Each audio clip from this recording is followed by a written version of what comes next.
नमस्कार, मैं परीक्षित थाड़ा और आज हम चर्चा करेंगे बैंकों के प्रकार पर। बैंक कई प्रकार के हो सकते हैं। सहकारी बैंक, निजी बैंक, सरकारी बैंक, केंद्रीय बैंक, इसके अलावा निवेश बैंक, विदेशी बैंक, औद्योगिक बैंक और जो आजकल नए कॉन्सेप्ट्स बैंक के चल रहे हैं जिसमें payments bank, small finance bank, इन सभी बैंकों के प्रकारों को हम आज पढ़ेंगे और इनकी क्या विशेषताएं होती है ये जानेंगे। इसी क्रम में जो सबसे पहले हम देखते हैं बैंक मुख्य रूप से जो central bank, commercial bank, investment bank, cooperative bank, postal bank, इनके अलावा भी बहुत सारे प्रकार हैं बैंकों के, उन्हें हम विस्तार से पढ़ेंगे। सबसे पहला जो बैंक है वो केंद्रीय बैंक हम लेते हैं। केंद्रीय बैंक किसी भी देश के लिए एक सर्वोच्च बैंक, सर्वोच्च संस्था के रूप में कार्य करता है। भारत में ये कार्य रिजर्व बैंक ऑफ इंडिया का है। यह बैंक किसी भी देश में मौद्रिक नीति को तैयार करने में विशेष भूमिका अदा करता है। भारत में मौद्रिक दरों का जो नीतिगत फैसला है वो रिजर्व बैंक ऑफ इंडिया द्वारा ही लिया जाता है, जिसमें CRR, SLR और अन्य दरों के माध्यम से, जिसमें repo rate, reverse repo rate, इन सभी के माध्यम से मौद्रिक नीति का निर्धारण किया जाता है। और महंगाई, मंदी जैसी स्थिति से निपटने के लिए ऐसे बैंक भारत सरकार के लिए रिजर्व बैंक ऑफ इंडिया बहुत महत्वपूर्ण भूमिका अदा करते हैं। केंद्रीय बैंक बैंकों का बैंक होता है और देश की बैंकिंग व्यवस्था पर प्रभावी नियंत्रण यही बैंक रखता है। नोट निर्गमन तथा सरकार के प्रतिनिधि के रूप में भी कार्य करता है। और आप जानते हैं रिजर्व बैंक ऑफ इंडिया के जो गवर्नर होते हैं उनके ही हस्ताक्षर होते हैं भारत सरकार के बैंक के रूप में जो रिजर्व बैंक ऑफ इंडिया द्वारा मुद्रा निर्गमित की जाती है उस पर, सिवाय 1 रुपये के नोट के।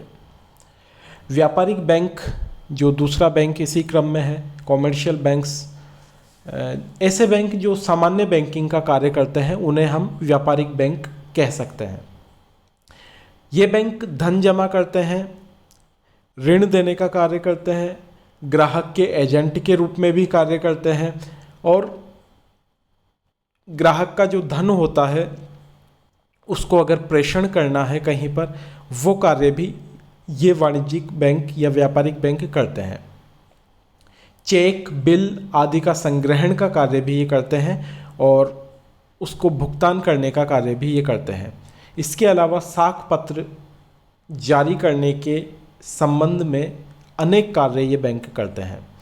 भारत में व्यापारिक बैंक सार्वजनिक और निजी दोनों क्षेत्रों में काम कर रहे हैं। सार्वजनिक क्षेत्र में भी व्यापारिक बैंक हो सकते हैं और निजी क्षेत्र में भी व्यापारिक बैंक हो सकते हैं।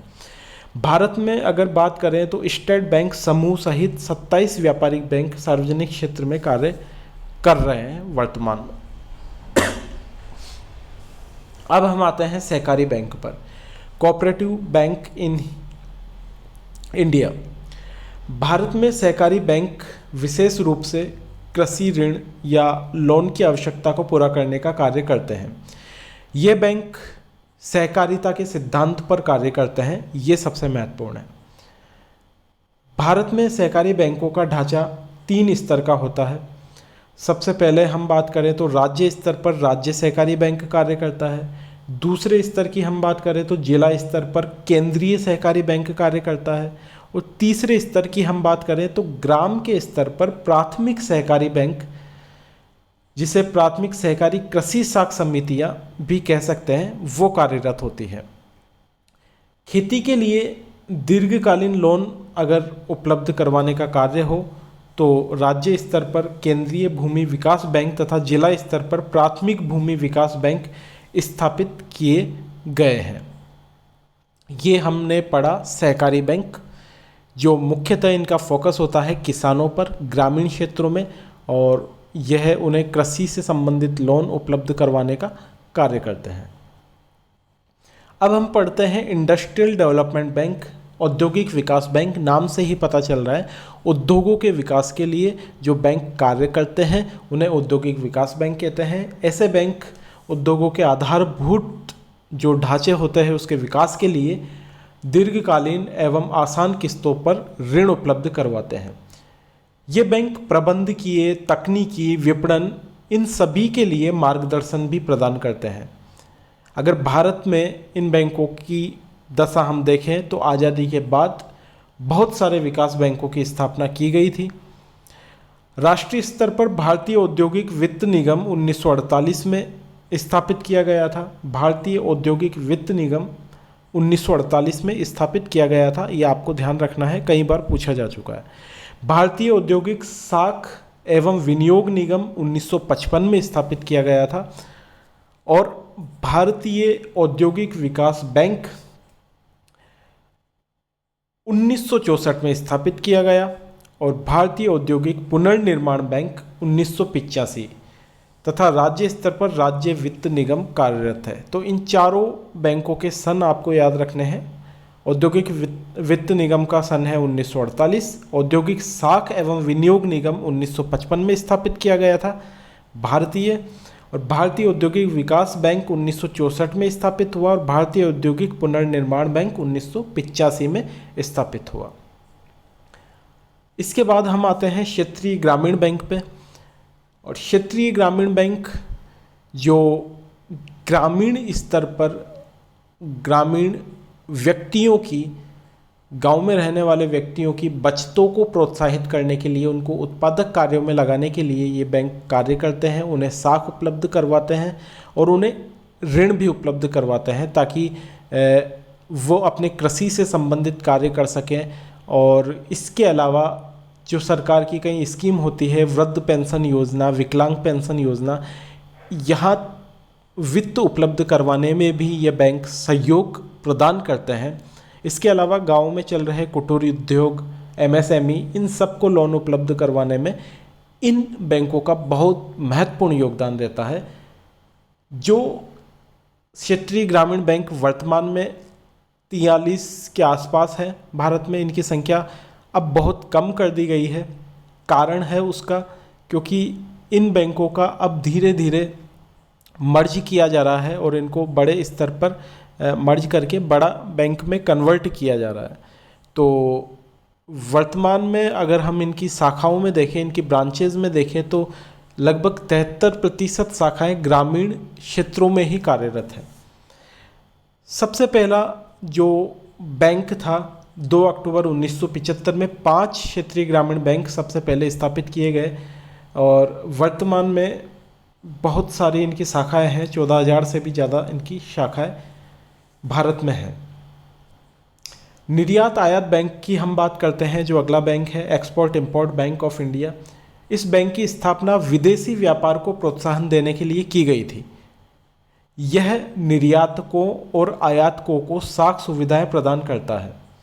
भारत में इस बैंक को जनवरी 1982 से कार्यरत माना जा सकता है।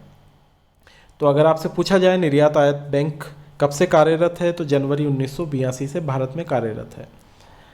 अब हम आते हैं अगले बैंक पर, विनियोग bank, investment bank in India.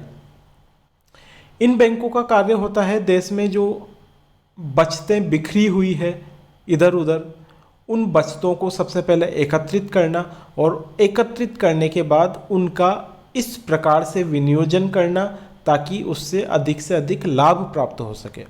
Bharat में अगर हम विनियोग बैंकों की बात करें तो जीवन बीमा निगम का नाम सबसे पहले आता है। ये एक प्रकार का विनियोग बैंक ही है।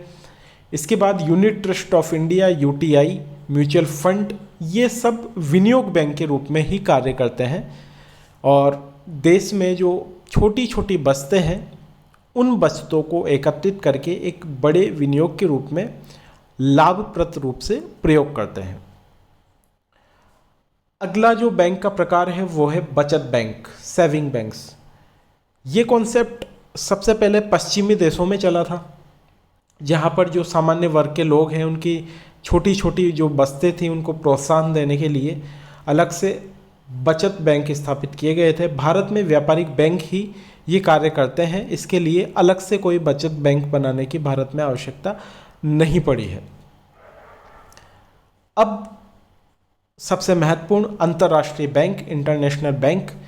हम सब जानते हैं अंतर्राष्ट्रीय बैंक जब द्वितीय विश्व युद्ध हुआ था उसके बाद में अर्थव्यवस्था बहुत ख़राब हो गई थी, कई देशों की अर्थव्यवस्था डूब गई थी, और उस अर्थव्यवस्था को पटरी पर लाने के लिए ही, ठीक करने के लिए ही 1944 में अंतर्राष्ट्रीय पुनर्निर्माण एवं विकास बैंक की स्थापना की गई थी, जिसे हम विश्व बैंक के नाम से आज जानते हैं।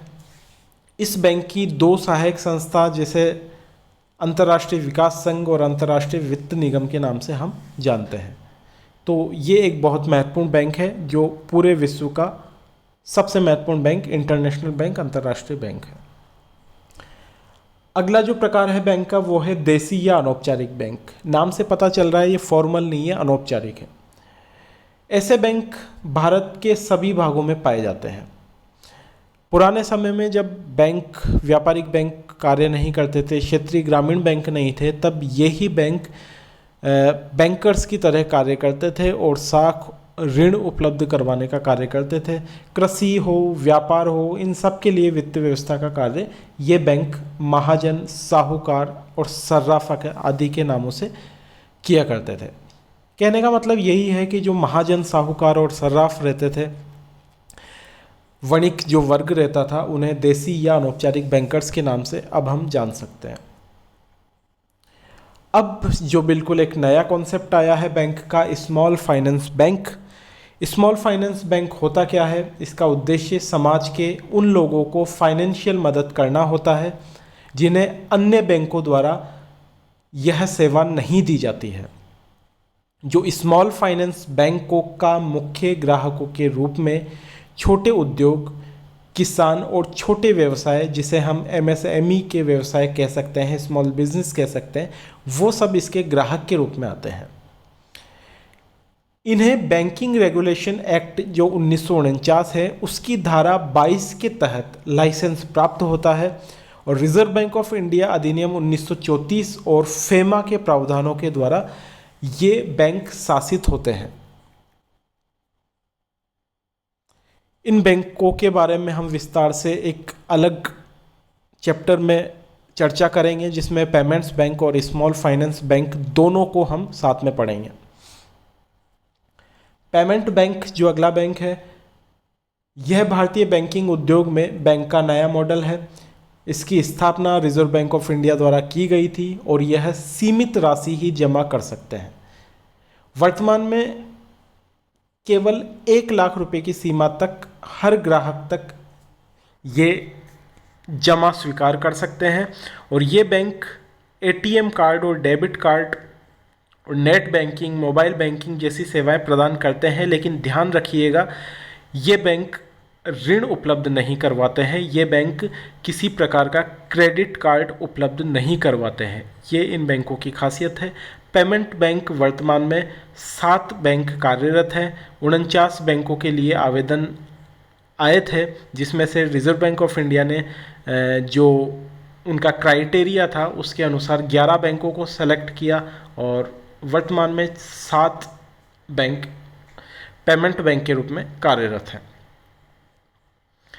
अब हम आते हैं प्राइवेट क्षेत्र के बैंक जो होते हैं उन पर। तो प्राइवेट सेक्टर बैंक्स किसे कहेंगे हम? ऐसे बैंक जिनमें निजी व्यक्तियों का स्वामित्व होता है, उन्हें हम प्राइवेट बैंक कहेंगे। प्राइवेट बैंकों के उदाहरण अगर हम लें तो HDFC जो बैंक है वो बैंक प्राइवेट बैंक है। ICICI जो बैंक है वो भी प्राइवेट बैंक है। इसके अलावा एक्सिस बैंक ये भी प्राइवेट बैंक का ही एक उदाहरण है। इसके विपरीत सार्वजनिक क्षेत्र के बैंक जो पब्लिक सेक्टर के बैंक होते हैं वो बैंक कब कहलाए जाते हैं? तो ऐसे बैंक जिनमें सबसे ज़्यादा हिस्सेदारी, मेजॉरिटी हिस्सेदारी अर्थात 50% से ज़्यादा, 51% सरकार के पास होती है, उन्हें हम सार्वजनिक क्षेत्र का बैंक कहते हैं। सार्वजनिक क्षेत्र के बैंक का जो सबसे बड़ा उदाहरण है वो है state bank of India SBI। इसके अलावा पंजाब नेशनल बैंक और सेंट्रल बैंक ऑफ इंडिया, ये सभी सार्वजनिक क्षेत्र के बैंक में ही आते हैं। बैंक का एक प्रकार है विदेशी bank, foreign banks. Foreign bank क्या होते हैं, विदेशी बैंक क्या होते हैं, समझते हैं हम। एक विदेशी बैंक को मेहमान देश और मेजबान देश दोनों के नियमों को मानना पड़ता है। भारत के लिए विदेशी बैंक 2 प्रकार के हो सकते हैं। एक वो बैंक जो भारत में अपनी ब्रांच खोलता है और दूसरे वो बैंक जो भारत में अपनी प्रतिनिधि शाखा के माध्यम से बिजनेस करते हैं। तो मेहमान देश और मेजबान देश दोनों के नियमों को इन बैंकों को मानना पड़ता है। भारत में विदेशी बैंकों का अगर हम उदाहरण लें तो स्टैंडर्ड चार्टर्ड बैंक जो है वो विदेशी बैंक है, अमेरिकन एक्सप्रेस बैंक है और सिटी बैंक है। ये तीनों ही जो एग्जाम्पल है वो भारत में विदेशी बैंकों के हैं। तो ये हमारे बैंकों का प्रकार था।